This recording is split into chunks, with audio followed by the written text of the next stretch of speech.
할렐루야. 우리는 지금 족장 스토리 야곱의 9번째 시간을 우리가 보고 있습니다.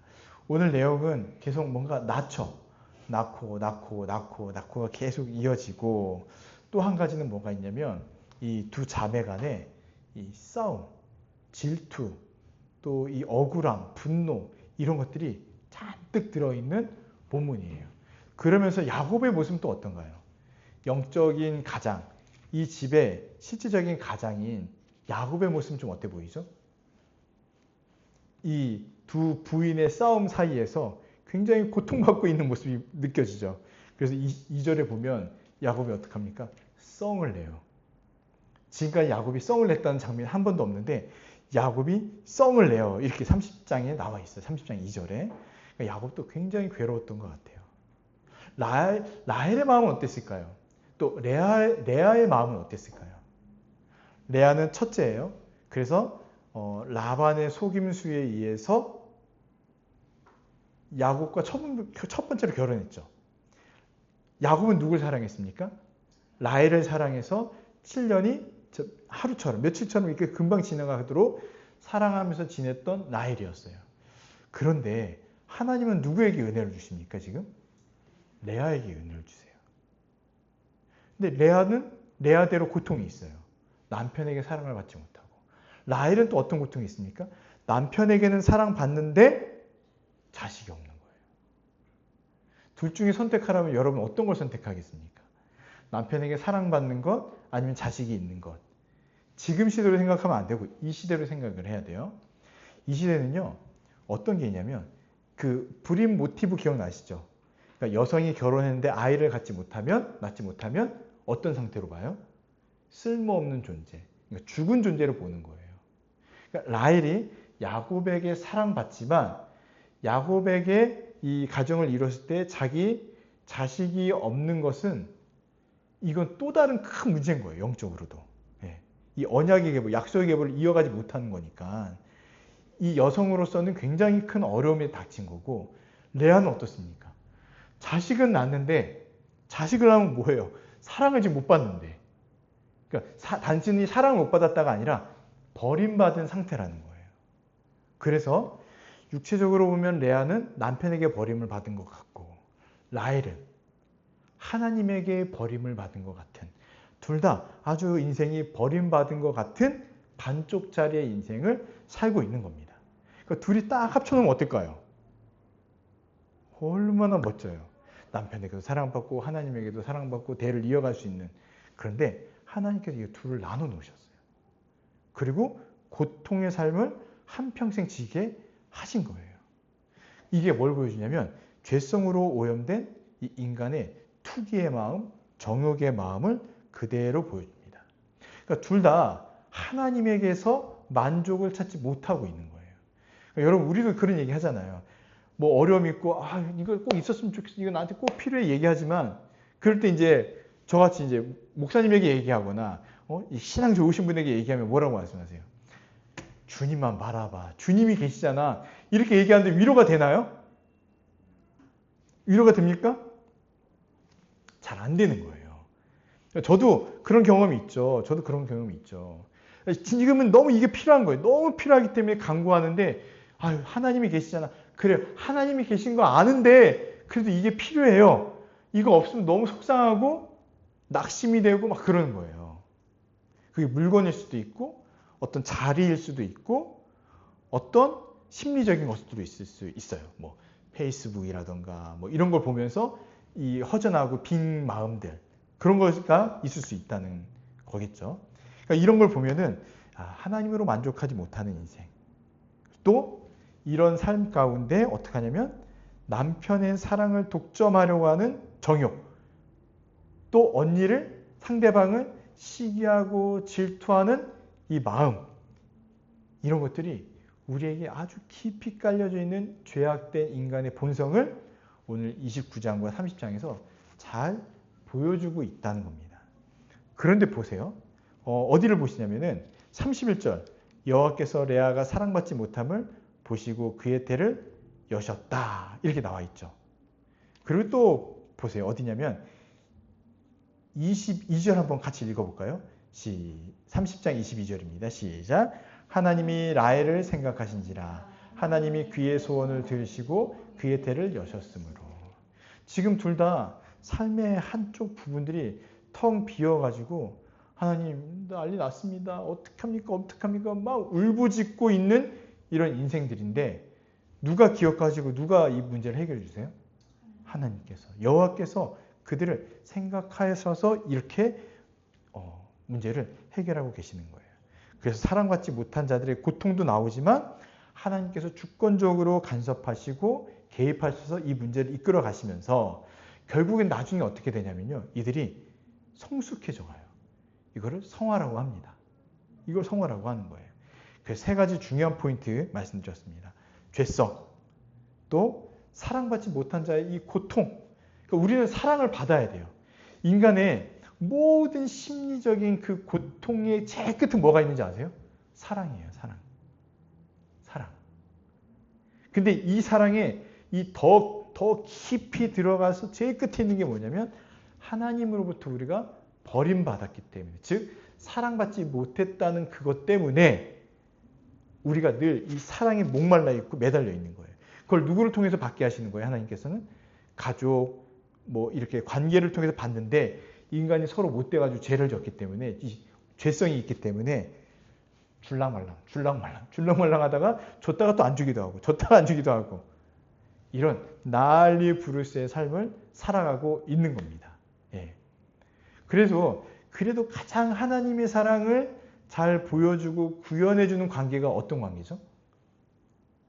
여러 사랑의 모습들이 있잖아요. 뭐 왕과 신하의 사랑, 뭐 또 스승과 제자의 사랑, 또 남녀 간의 사랑, 친구 간의 사랑. 근데 가장 깊은 사랑은 부모와 자식 간의 사랑이에요. 이걸 통해서 하나님의 사랑을 우리가 볼 수가 있는 거예요. 그런데 인간이 아무리 그렇게 사랑한다 한들 하나님의 사랑은 비교할 수 없겠죠. 그러니 우리는 인간 속에서 사랑하면서 살아가지만 결국은 누구의 사랑을 제일 누리고 봐야 돼요? 하나님인 거예요. 하나님께서. 근데 우리가 이 눈이 가려져서 잘 못 봐요. 오늘 그 장면을 29장과 30장에서 보여주고 있는 겁니다. 자, 우선 29장 31절을 보면 여호와께서 하나님께서 레아가 사랑받지 못함을 보시고 그의 태를 여셨어요. 근데 특이한 거는 하나님께서 왜 레아를 선택하셨을까? 잘 몰라요. 그렇지만 레아가 계속해서 누구 앞에 기도하는지는 우리가 알 수 있어요. 누구에게 나가죠? 하나님께 나아가서 하나님께 계속 기도해요. 그래서 보시면은 이제 2번에 가로 2번에 보면 레아의 영적 성장 과정이 쭉 나옵니다. 쭉 나와요. 1단계 이름을 보세요. 박스 안에 보시면은 1단계는요. 레아가 남편의 사랑을 끊임없이 갈구해요. 제가 강의에는 구걸이라고 써놨잖아요. 그러니까 계속 요청해요.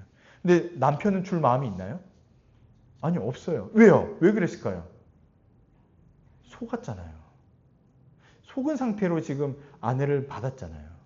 아무리 좋은 선물도 자기가 갖고 싶은 게 있는데 더 비싸고 좋은 거라도 사람 마음이 어디로 가요? 갖고 싶은 걸 바라보게 돼요. 근데 지금 야곱은 이 둘 중에 선택할 수 있어서 이걸 선택한 게 아니고 장인 어르신께 속아가지고 레아를 먼저 아내로 맞이한 거예요. 그리고 나중에 라헬을 얻었기 때문에 마음을 주지 않았던 것 같습니다. 그러니 뭐라고 기도해요? 태의 문을 여셔서 아들을 낳았지만 르우벤. 같이 읽어볼까요? 시작. 여호와께서 나의 괴로움을 들으셨으니 이제는 내 남편이 나를 사랑하리로다. 예. 이름의 뜻이 내 남편이 나를 이제 사랑하게 될 거야. 르우벤, 너의 이름은 네 아빠가 나를 이제 사랑하게 될 거야. 이런 뜻으로 이름을 지은 거예요. 핵심이 어디 있습니까? 여호와께서 나를 돌보시는 데 핵심이 있습니까? 아니면 남편이 나를 사랑하는 데 핵심이 있습니까? 후자죠. 후자. 아직 계속 그 마음이 여전히 있는 거예요. 두 번째, 시몬을 낳았습니다. 시몬의 뜻은 무엇이죠? 읽어볼게요. 시작. 여호와께서 네, 자신의 처지에 대해서 이야기하죠. 내가 사랑받지 못하고 있어. 난 사랑받지 못하고 있어. 그래서 내게 아들을 주신 거야. 이게 시몬의 이름이에요. 애들은 얼마나 이름 부를 때마다 사랑받지 못하고 있는데 처지야 이리 와봐라 이렇게 부르신 거 아니에요. 아 정말 주빈아 너 이름의 뜻은 뭐지? 주님의 주님의 비사, 주님의 비사 얼마나 이뻐요. 그 빛은 반짝반짝 빛이겠지? 얼마나 이뻐요. 근데 이름이 이게 다 뭐예요? 레위. 그나마 레위 한번 읽어볼까요? 시작. 내가 그에게 새 아들을 낳았으니 내 남편이 지금부터 나와 연합하리로다. 예. 이름의 뜻이 다 누구에게 향해 있냐면 여호와가 아니라 남편에게 향해 있어요. 그래서 지금 레아의 상태는 철저히 사람 중심의 보상과 수평적인 위로를 갈구하던 이 하나님보다 사람을 의지하는 영적 침체 상태에 놓여 있다라고 말할 수가 있습니다. 여러분 혹시 깊은 영적 침체 시기를 경험해 본 적이 있으세요? 정말 아무것도 안 보이죠. 말씀도 안 들리고 좋은 말도 안 들리고 뭐만 보여요? 내 안에 억울함, 분노, 또 이런 마음, 억울한 마음, 낙심한 마음, 이거 다 보이는 거예요. 아무리 좋은 말도, 정말 따뜻한 말도 차갑게 들리고, 정말 나를 위해서 한 말도 비수처럼 막 들리고, 쳐내고, 그거를 이제 한국 사람들이 보통 이야기하는 게 뭐냐면, 네 심정이 꼬여 있다, 꽈여 있다, 이렇게 막 얘기하잖아요. 그런 상태인 거예요. 기도를 해도요, 하나님 찬양도 찬양으로 나오지 않고 다 원망과 불평과 이런 상태에 있는 거예요. 누가 그렇다고요? 레아가. 레아가. 근데 충분히 이해가 돼요. 정말 사랑받고 싶은 사람한테 사랑받지 못하고 있을 때의 이런 상태, 마음. 하나님을 바라보고 기도는 하지만 이게 와닿지 않을 때 이런 상태가 충분히 공감이 됩니다. 그런데 2단계가 있어요. 2단계. 유다 한번 읽어볼까요? 뜻 시작. 내가 이제는 여호와를 찬송하리로다. 예. 35절에 보니까요. 이제는 내가 여호와를 찬송하리로다. 찬송하리로다. 이게 유다의 뜻입니다. 그러니까 처음에는 남편만 바라보다가 이제 누구로 이게 전환이 돼요? 하나님만을 바라보고 남편을 포기한 건지 뭔지 모르겠어요. 근데 뒤에 보면 아직 포기는 안 한 것 같아요. 그런데도 이 레아의 상태가 하나님을 바라보고 하나님을 찬송하게 하는 거예요. 이런 상태로 성장해 있습니다. 그래서 사랑보다 하나님을 바라보고 또 상황과 자기 처한 환경을 초월하여서 오직 하나님 한 분만으로 만족하고 있는 이 영적 성숙에 도달하고 그렇게 가고 있다라고 말할 수 있어요. 그런데 더 중요한 건 이제 3단계입니다. 30장 16절에서 21절에 보면은 어떤 이야기가 나오죠? 레아가 자 16절 보시면은 야곱이 들에서 돌아오면 이제 합한채 때문에 야곱이 레아와 동침하죠. 근데 17절 같이 읽어볼게요. 시작. 하나님이 레아의 소원을 들으셨으므로 그가 임신하여 5째 아들을 야곱에게 낳은지라. 이제 아들 낳는 게 끝나고 멈춘 줄 알았는데 아들을 또 낳게 된 거예요. 네. 아들을 또 낳게 된 거예요. 그뿐만이 아니에요. 그 이사가리고요. 19절에 보면 6째 아들을 또 낳아요.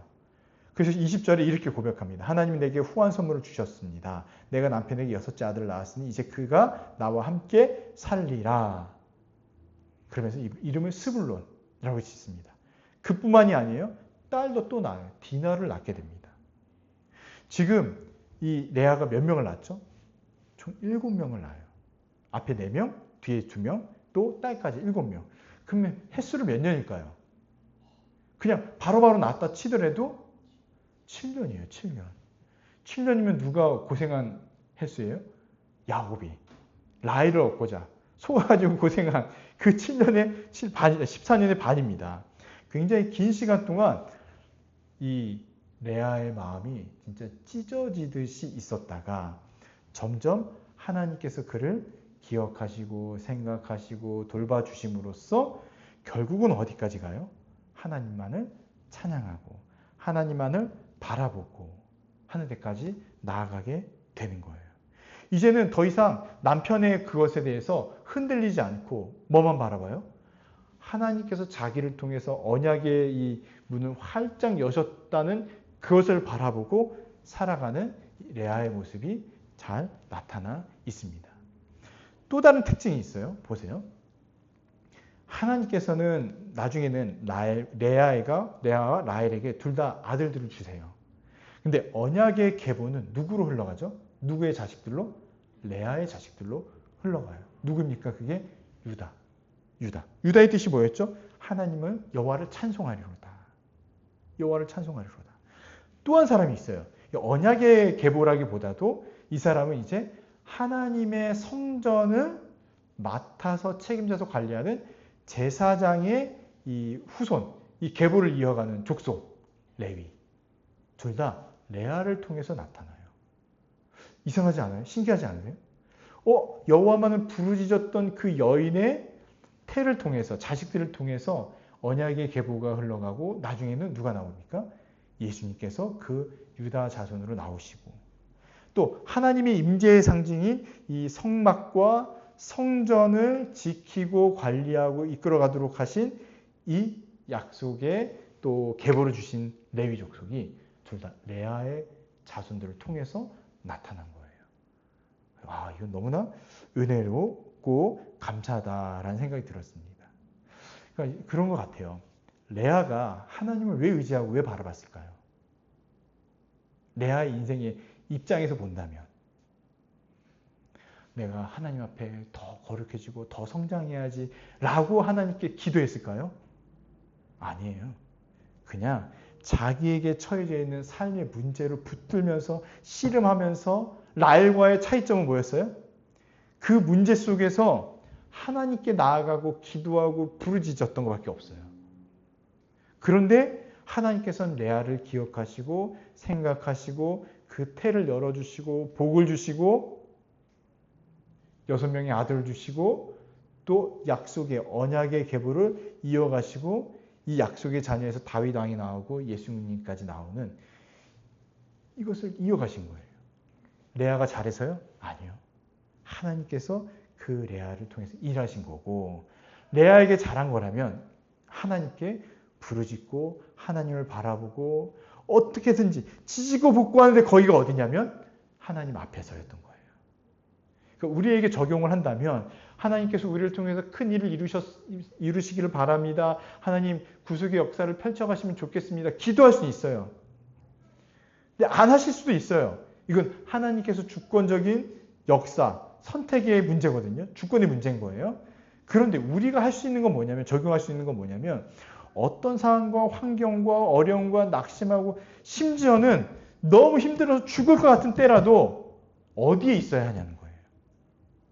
누구를 바라보고 누구를 의지하는 게 가장 좋은 최상의 선택이냐면 하나님을 바라보고 하나님을 의지하고 하나님께 나아가는 겁니다. 이 이름들을 보세요. 이게 다 레아의 기도의 내용입니다. 기도의 내용이. 여호와께서 나의 괴로움을 돌보셨습니다. 주님 들어주셨습니다. 그 이제 남편이 나를 사랑할 것 같아요. 여호와께서 내가 사랑받지 못하는 인생인 걸 아시고 이제는 내게 아들을 주셨습니다. 내가 이제 또 세 번째 아들을 낳게 됐는데 내 남편이 지금부터 나와 연합하면 좋겠습니다. 네 번째, 주님이 그렇지 않더라도 저는 이제 주님만을 찬양하고 주님만을 바라보겠습니다. 이런 기도를 쭉 한 거예요, 인생이. 그러니 우리도 레아처럼 본받는다면 하나님께서 나에게 주신 여러 인생의 문제들은 그걸 통해서 결국은 누구를 바라보도록요? 하나님만을 바라보도록 나를 정말 정금같이 만드시는 이 과정 가운데 있었구나 라는 걸 믿으시길 바랍니다. 그러면 어떤 일이 벌어질까요? 우리의 자손을 통해서 두 번째, 세 번째 예수님이 나오실 수는 없어요. 예수님이 이제 나오신 거예요. 그런데 우리를 통해서 또 우리 자녀들을 통해서 계속해서 어떤 것들이 이어져 갈 것을 기대할 수 있냐면 하나님께서 일하시겠다. 하나님께서 우리를 통하여서 구속의 역사를 계속 펼쳐가시고 생명의 복음을 전하시도록 하시겠다라는 것을 우리가 믿고 확신하면서 기도하며 나아갈 수 있다는 겁니다. 우리를 통해서 우리 운채원교회 태문을 열어주시길 바라요. 네. 왜 웃어요? 웃는 자에게 생명이 있기를. 웃는 자에게 생명이 아니 웃길래. 여기서 말하는 태문은 실질적인 응애들도 있겠지만 복음이 선포되어지고 예수 그리스도를 믿음으로 나오는 불신자들이 계속 나오는 거. 또 잃어버린 양들이 돌아오는 거. 이런 일들이 계속해서 벌어지길 바라는 거죠. 그러니 기도해야 됩니다. 기도해야 됩니다. 예.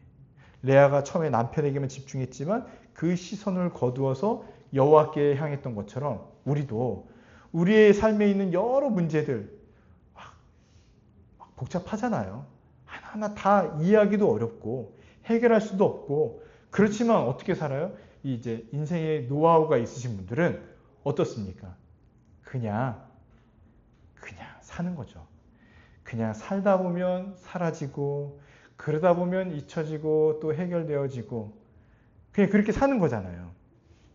여기 한 단계 저희는 더 넘어서 모든 것들이 하나님의 은혜로 또 살고 또 사라지게 되어지는 것을 믿는 겁니다. 예, 계속해서 이렇게 가는 거죠. 근데 이제 30장에 보시면은 이제 레아의 연약함과 이겨냄을 봤다면 이제 라헬이 나와요. 라헬의 모습이 어떻습니까? 1절 한번 읽어볼까요? 1절과 2절 읽어볼게요.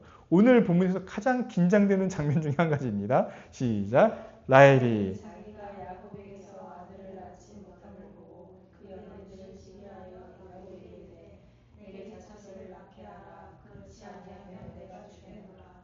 야곱이 라헬에게 성을 내어 이르되 그대를 대신하지 못하게 하신 분은 하나님이시니 내가 하나님을 대신하겠느냐. 네. 라헬의 심정이 이해가 됩니까? 사랑하는 남편은 얻었어요. 그런데 아무에게도 집안의 어른 대접을 못 받는 거예요. 야곱에게만 사랑을 받겠죠. 근데 그 집안의 모든 사람들도 누구를 더 귀하게 여길까요? 레아죠. 왜요? 야곱의 아들을 계속 낳았잖아요. 지금 이 30장 1절에까지만 하더라도 벌써 레아는 몇 명을 낳았습니까? 예, 4명을 낳았어요. 4명을. 아들, 그 당시 아들이 너무 귀한데 아들을 4명이나 낳았으니 보세요. 사람들이 봤을 때 뒤에서 수근수근 거릴 때 하나님은 누구에게 복을 주셨다라고 얘기할까요? 레아. 하나님은 누구를 버렸다고 생각할까요? 라헬. 이거를 우리가 지금 신약 누가복음 말씀을 보고 있잖아요. 사람들이 중풍병자 또 누구였죠?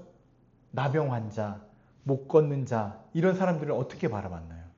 저주받은 자들, 하나님께 버림받은 자들 이렇게 바라봤던 것처럼 지금 라헬이 그런 처진 거예요. 예. 여성이고 남편에게 사랑을 받지만 지금 대를 잇지 못하고 있으니까 마치 저주를 받은 인생처럼 그렇게 지금 살아가고 있는 인생이에요. 기간이 얼마나 될까요? 못 잡아도 지금 4명을 낳았으니까 4년 동안. 얼마나 고통스럽고 얼마나 비참하고 그렇겠어요.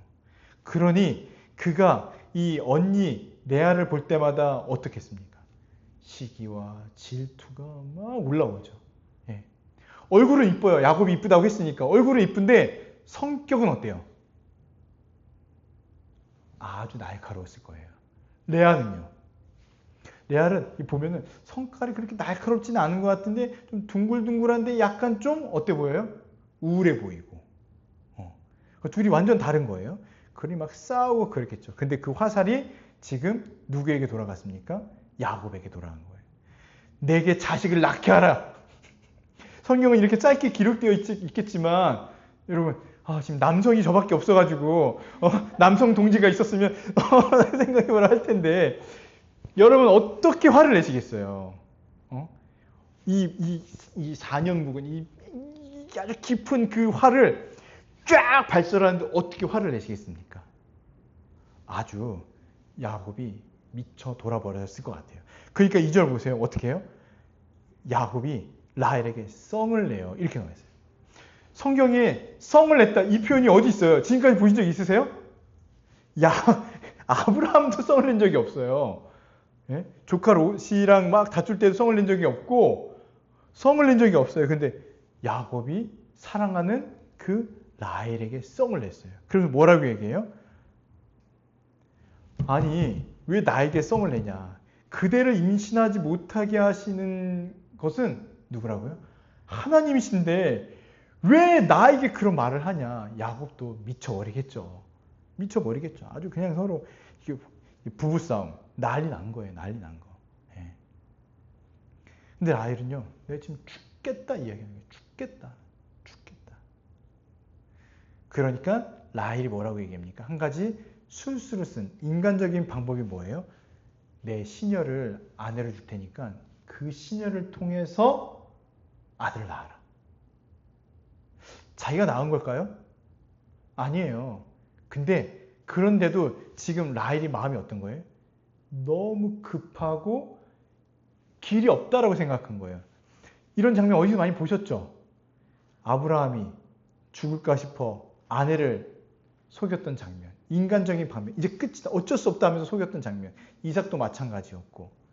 그러니까 우리가 생각할 때 이제 끝이야. 진짜 방법이 없어. 어쩔 수가 없어. 이렇게 해야 돼라고 했던 것은 하나님 앞에 봤을 때는 올바르지 못한 방법들이 많이 있을 수가 그렇게 될 수가 있습니다. 그래도 어쨌든 하나님의 주권적인 그 역사를 기다리지 못하고 비라를 통해서 대리 출산을 하게 하는데 또 어떻게 돼요?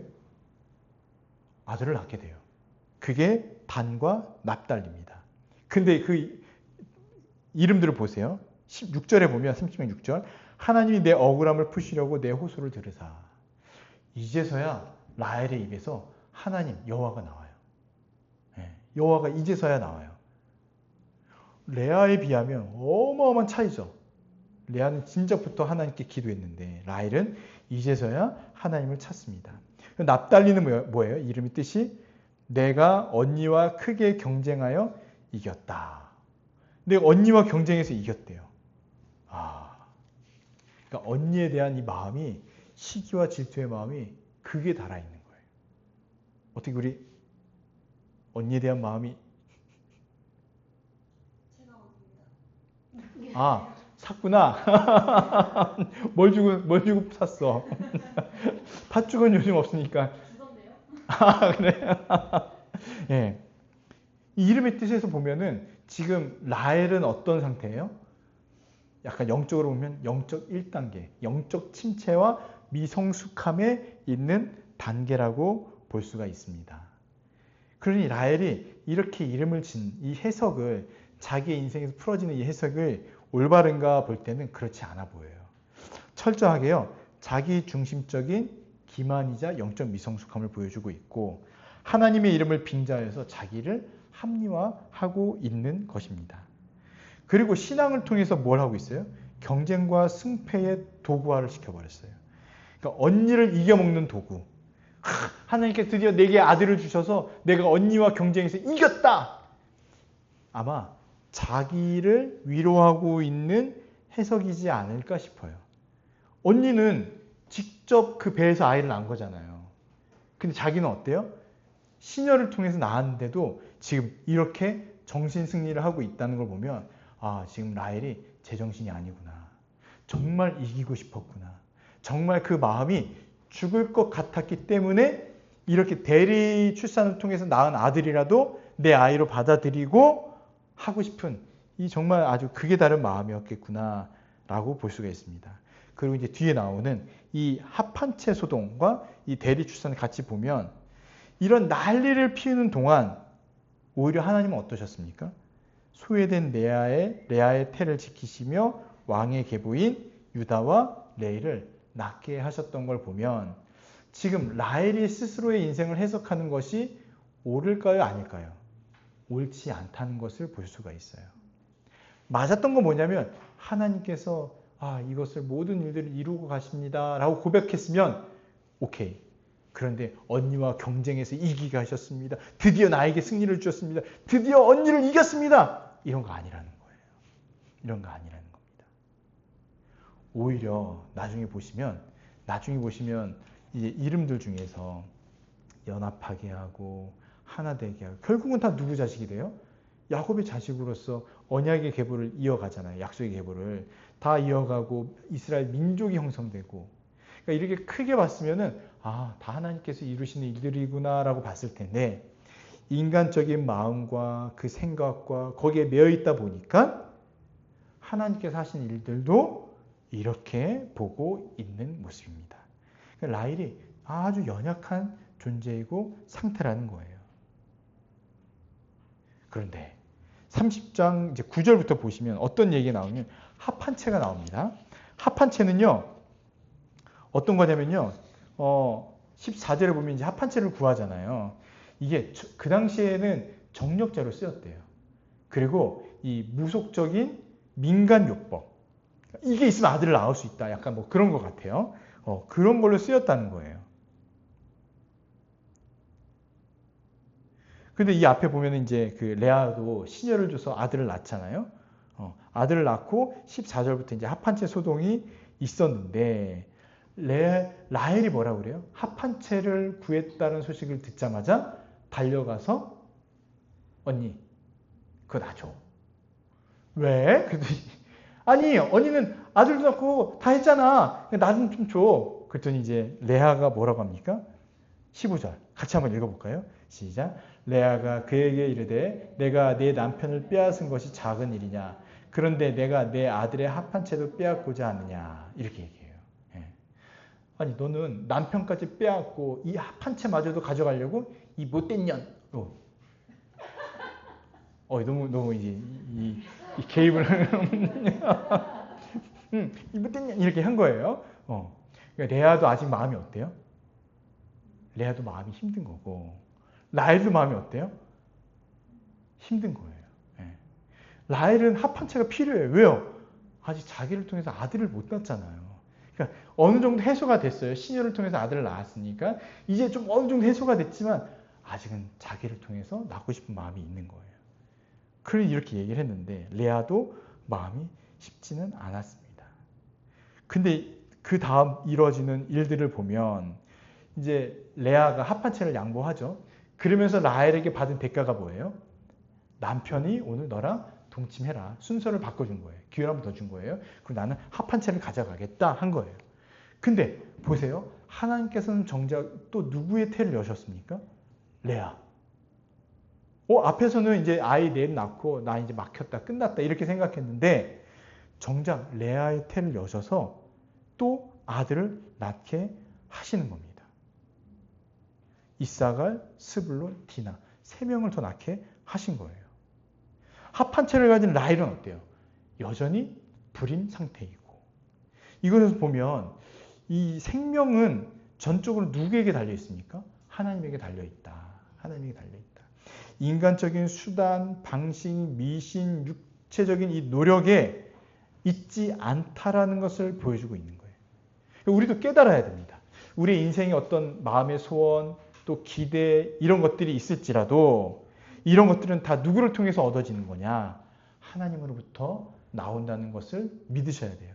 그러니 제가 어렸을 때부터 이제 교회를 통해서 배웠던 거는 작은 것도 기도해라. 하나님 이런 거 구해도 될까요? 그거 너 신경 쓰지 말고 다 구해라. 간구해라.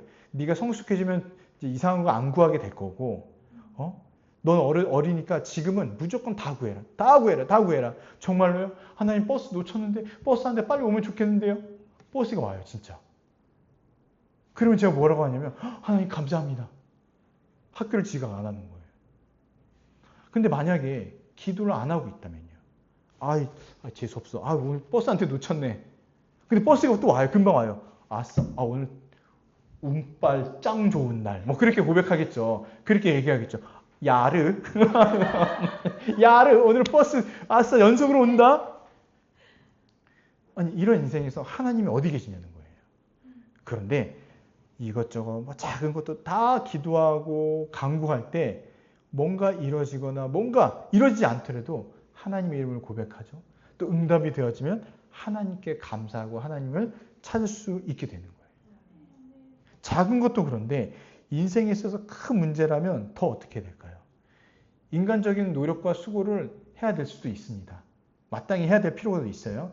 그렇지만 그런 일조차도 나의 수고 가운데서도 내 수고로 이루어지는 게 아니라 이 수고를 들어서 쓰시고 사용하시는 하나님께 의지하고 기도해야 되는 것을 계속 보여주고 있는 거예요. 예. 그러니 22절 한번 보겠습니다. 22절부터 보시면 어때요? 우리 아까 읽었잖아요. 22절 다시 한번 읽겠습니다. 시작. 하나님이 라헬을 생각하신지라 하나님이 그의 소원을 들으시고 그의 태를 여셨으므로. 예. 여기 보세요. 예. 강의 안에 보면 인간적 의지의 파산이 이렇게 적어놨죠. 라헬은 아름다운 외모, 그리고 야곱의 절대적인 사랑을 가졌지만 생명을 주시는 하나님 앞에서는 어떤 존재입니까? 무력한 존재예요. 아무리 애를 써도 남편이 있어도 이 얼굴이 이쁘고 다 가졌더라도 하나님 앞에서는 아무것도 아니라는 겁니다. 이거를 빨리 깨달으면 깨달을수록 인생이 어때요? 평안을 누려요. 이거 깨닫지 못하면 어때요?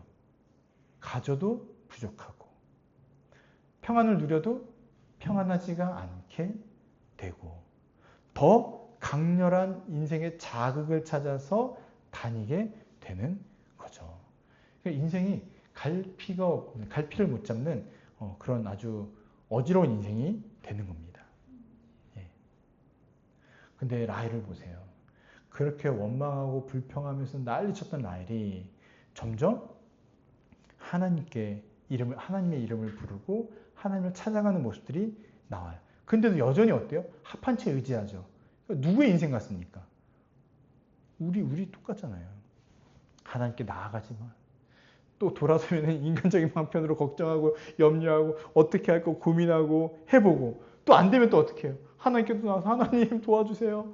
기도 끝나고 또 가서 해보고. 예. 부족하고 연약한 우리의 모습과 너무 똑같은 것 같아요.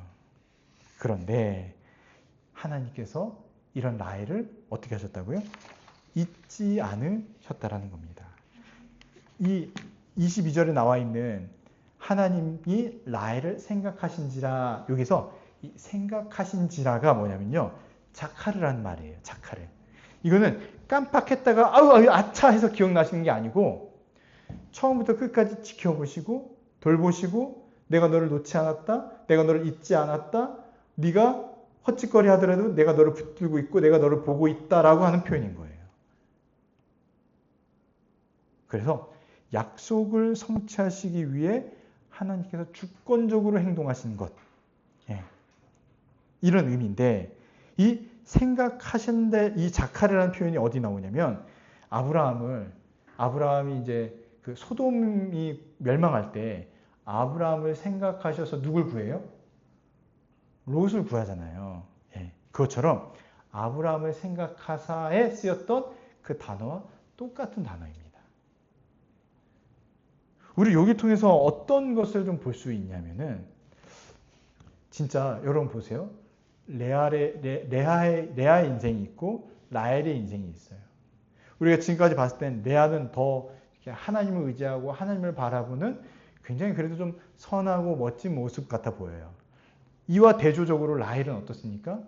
굉장히 세속적이고 인간적이고 못되고 복도 못 받은 그런 인생으로 보여져요. 그런데 우리의 생각으로는 하나님은 레아를 생각하신 게 이해가 되는데 왜 라헬도 생각하셨을까요?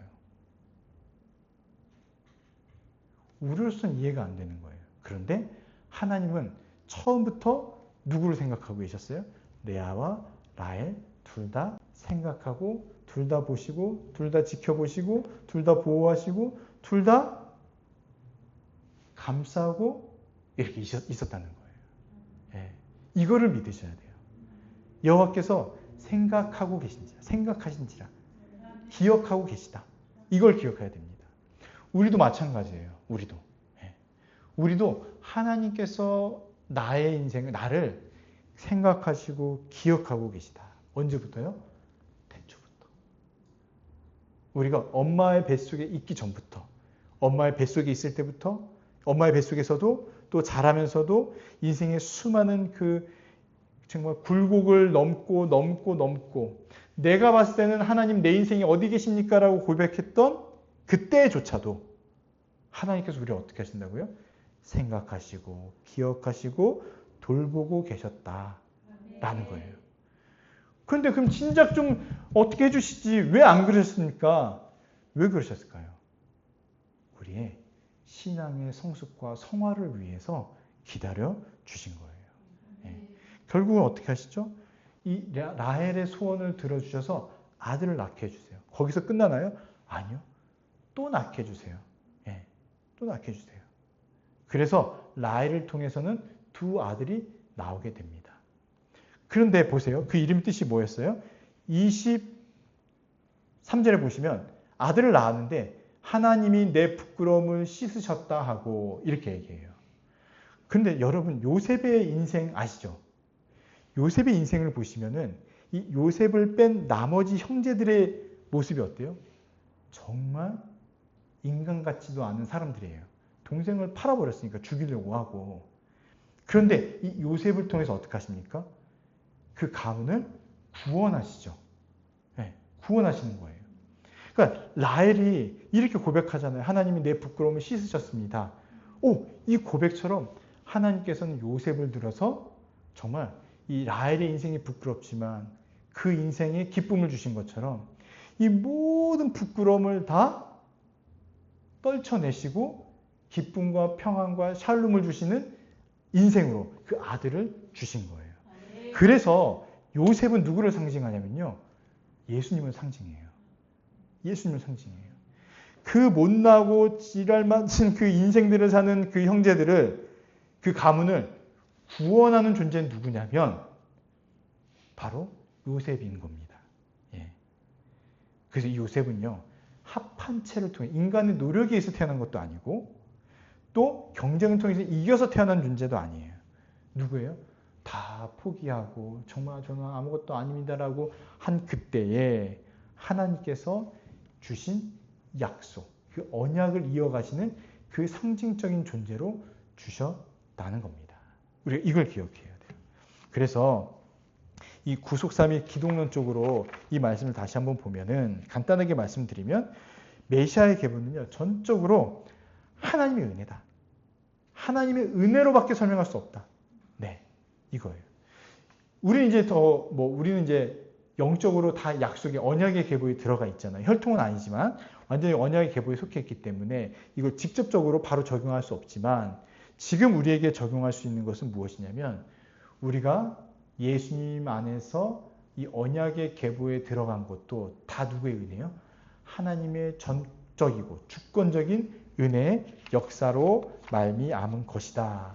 자격 없고 비천하고 연약한 자들이지만 하나님의 일방적으로 찾아오셔서 우리를 돌보시고 우리를 택해 주신 것이다.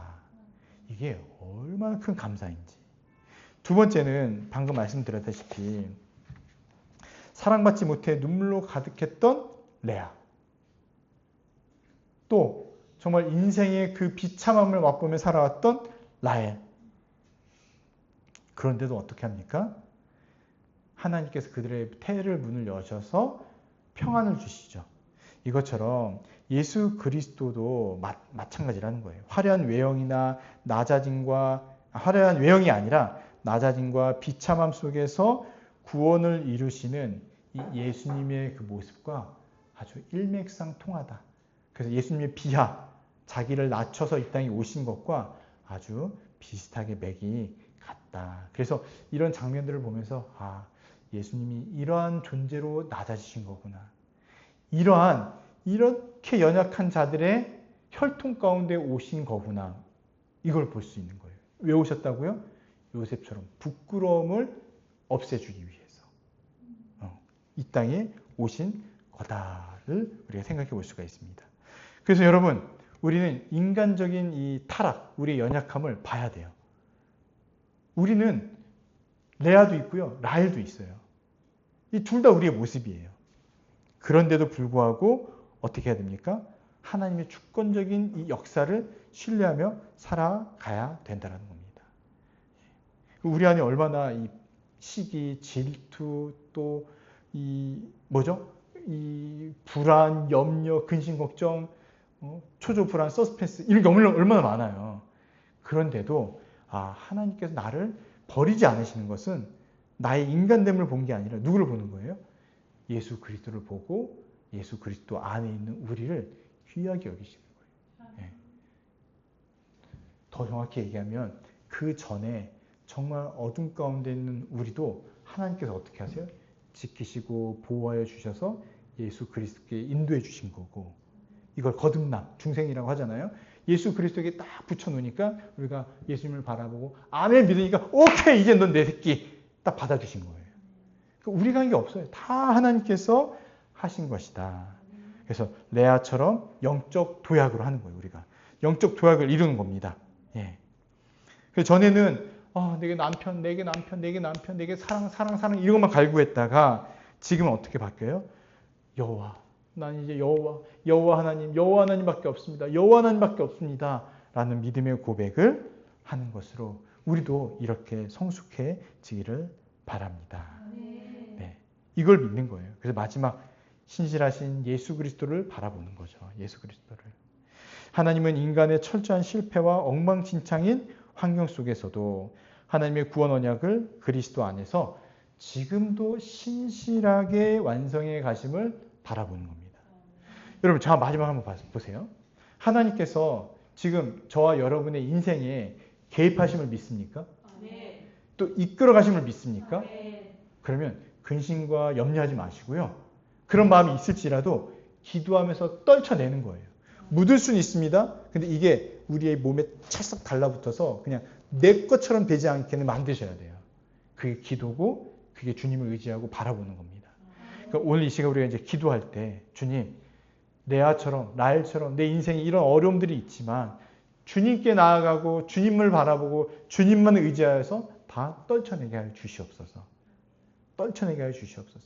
그럴 때 주님이 어떻게 하신다고? 여호와께서 나를 생각하시고 기억하신다. 이 말씀을 확실히 믿고 붙들고 나가시기를 바랍니다.